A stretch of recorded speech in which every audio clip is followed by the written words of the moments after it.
आइए last chapter, ये देखिए chapter number 3 of SM, that is formulation and implementation of strategy.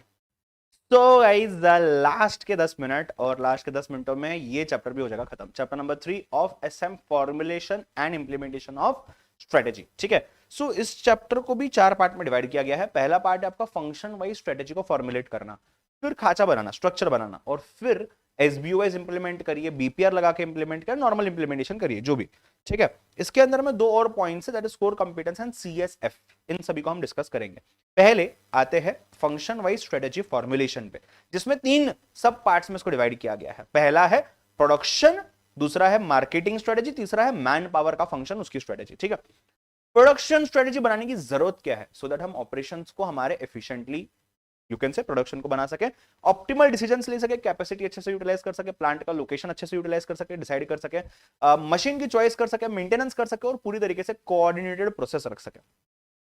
Formulation के अंदर में अगर आप देखेंगे तो 3 स्टेप्स है, 3 नहीं शायद 4 स्टेप्स है, सॉरी 4 स्टेप्स है फॉर्मुलेशन के अंदर में। पहला क्या है, आपको ओवरऑल कॉर्पोरेट प्लान समझना पड़ेगा, आपको ऑब्जेक्टिव्स डिसाइड करने पड़ेंगे। दूसरा क्या है, प्रेजेंट प्रोडक्शन ऑपरेशन को स्टडी करिए और फ्यूचर एनवायरनमेंट को स्टडी करिए। तीसरा क्या है, आपका सेल्स फोरकास्ट करिए, मार्केटिंग देखिए। और चौथा है स्ट्रेटेजिक डिसीजंस लीजिए। डिसीजंस लेते समय कुछ सब स्टेप्स है, extent of the production, process क्या यूज होगा, कैपेसिटी कितनी यूज होगी, इक्विपमेंट्स मेथड्स क्या यूज होंगे, इन्वेस्टमेंट कितना करोगे, लोकेशन क्या रहेगा, ये सभी चीजें इंपॉर्टेंट है आपको प्रोडक्शन पॉइंट ऑफ व्यू से।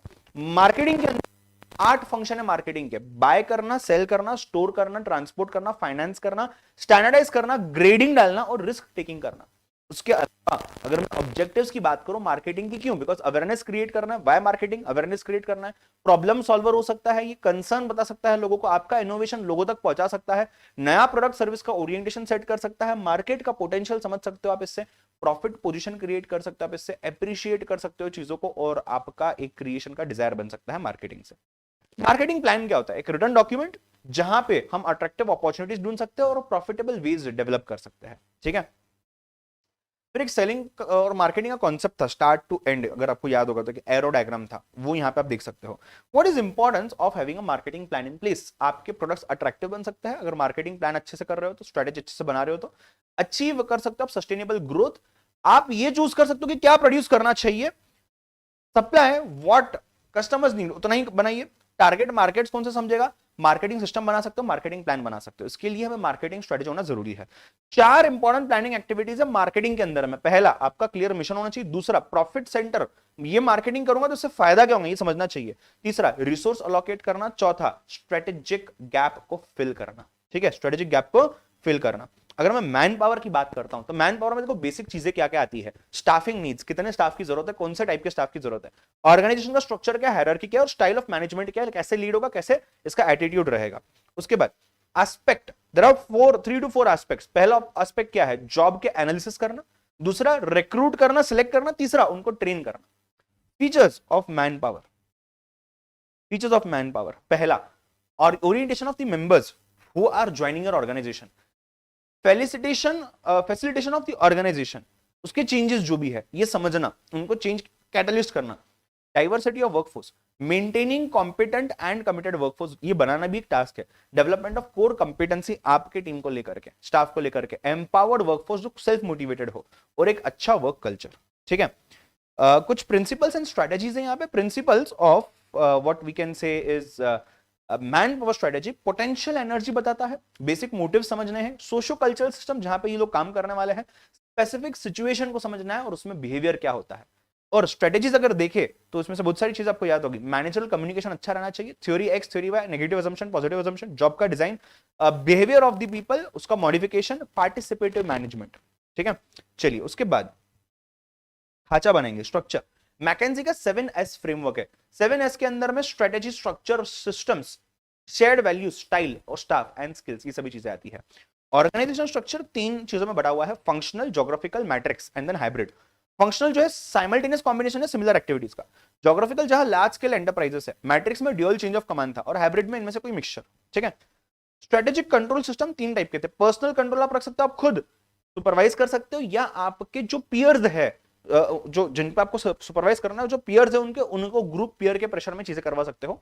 आउटपुट कंट्रोल, आप परफॉर्मेंस गोल लगा दीजिए, actual performance, actual versus standard करिए, ठीक है। बिहेवियर कंट्रोल, जहां पे रूल्स रेगुलेशंस लगाइए, पेनल्टी इंप्लीमेंट करिए। एसबीयू क्या होता है, एसबीयू के एडवांटेजेस क्या होता है, स्ट्रेटेजिक बिजनेस यूनिट के एडवांटेजेस क्या होता है। पहला advantage, accountability. Someone is responsible for its own SBU, CEO SBU का अलग होगा, मैनेजर अलग होगा, ठीक है। करियर डेवलपमेंट अपॉर्चुनिटीज उसी चीज में ऊपर ऊपर ऊपर मिलते जाएगी। एक अच्छा कंट्रोल कर सकते हो चीजों के ऊपर, और एक्सपांड करना होगा तो उस एसबीयू को इजीली एक्सपांड कर सकते हो। पर डिसएडवांटेजेस है, हर यूनिट हर एसबीयू अपने हिसाब से काम करेगा और इसके लिए खर्चा बहुत लग सकता है, बिकॉज पूरी टीम अलग लगेगी, ठीक है। एसबीयू क्यों यूजुअली लोग यूज करते हैं, बिकॉज साइंटिफिक मेथड है, स्ट्रेटेजिक प्लानिंग है बेस्ड ऑन लोकेशनल यूनिट्स अलग अलग, अगर जोग्राफिकली है तो grouping of related businesses helps firm in strategic planning. Her SBU एक अलग बिजनेस है और अलग सेट ऑफ कॉम्पिटिटर्स को लेके बैठा, अलग सीईओ को लेके बैठा है। कैरेक्टरिस्टिक्स क्या है, इंडिपेंडेंट प्लानिंग कर सकता है, अपने कॉम्पिटिटर्स लेके बैठा है, अपना खुद का मैनेजर है वो कंट्रोल करेगा और प्रॉफिट को इन्फ्लुएंस किया जा सकता है, ठीक है। बिजनेस प्रोसेस रीइंजीनियरिंग क्या है, बीपीआर चैप्टर 1 से लेकर के आए हैं हम इसको भी। So BPR is achieving dramatic performance improvements through radical change in organisational processes, architecting of business and management processes. What are the fundamentals of BPR? Develop vision and objectives, understand existing processes, identify process for redesign, change levers कौन से इसको identify करिए, implement करिए नए process को, make new process operational, evaluate new process and ongoing continuous improvement. तो नया process लाके ही नहीं होगा, बाकी चीजें भी देखनी है। 3 आवर्स ऑफ री इंजीनियरिंग रीडिजाइन था ना, वो वाला पार्ट उसमें आप देख सकते हो।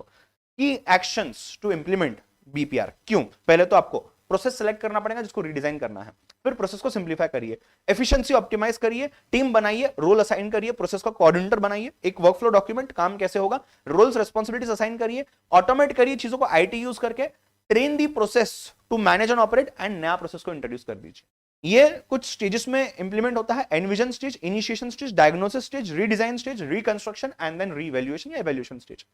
बीपीआर का कुछ क्राइटेरिया, मिनिमम क्राइटेरिया, अगर आपके पास मिनिमम 20 एम्प्लॉइज है तो ही इसको डाल के कुछ मतलब है। स्ट्रॉन्ग मैनेजमेंट कमिटमेंट है और आईटी इंफ्रास्ट्रक्चर रहना भी जरूरी है, हालांकि कुछ तकलीफें भी आ सकती है। हाई ऑपरेशनल कॉस्ट, क्वालिटी लो हो सकती है, हाई बॉटलनेक हो सकता है, परफॉर्मेंस पोर हो सकता है, इनएप्रोप्रिएट रिसोर्स डिस्ट्रीब्यूशन हो सकता है। कोर कॉम्पिटेंस की अगर मैं बात करूं तो there are few characteristics, it provides distinctive advantage. ऐसा एडवांटेज तो दूसरों के पास इजीली नहीं आ सकता, समय बहुत लगेगा, difficult for competitors to imitate, बहुत मतलब के साथ कॉपी कर सकते हैं वो। Significant contribution to customer value and provide access to variety of markets, ठीक है। कुछ स्टेजेस है, एबिलिटी डेवलप करिए to do something by upgrading और एक्सपैंडिंग दी स्किल्स। दूसरा, learning to perform the activity consistently well, हर बार अच्छे से कंसिस्टेंटली परफॉर्म करिए। Sharpen the performance such that it becomes better than the rivals, right. फिर CSF, critical success factors, structure industry का बताएगा क्रिटिकल क्या है, कॉम्पिटिटिव स्ट्रेटेजी, एनवायरमेंटल फैक्टर्स है, टेम्पोरल। ओमेज के 3 सीज है, कस्टमर, कॉम्पिटिशन एंड कॉर्पोरेशन।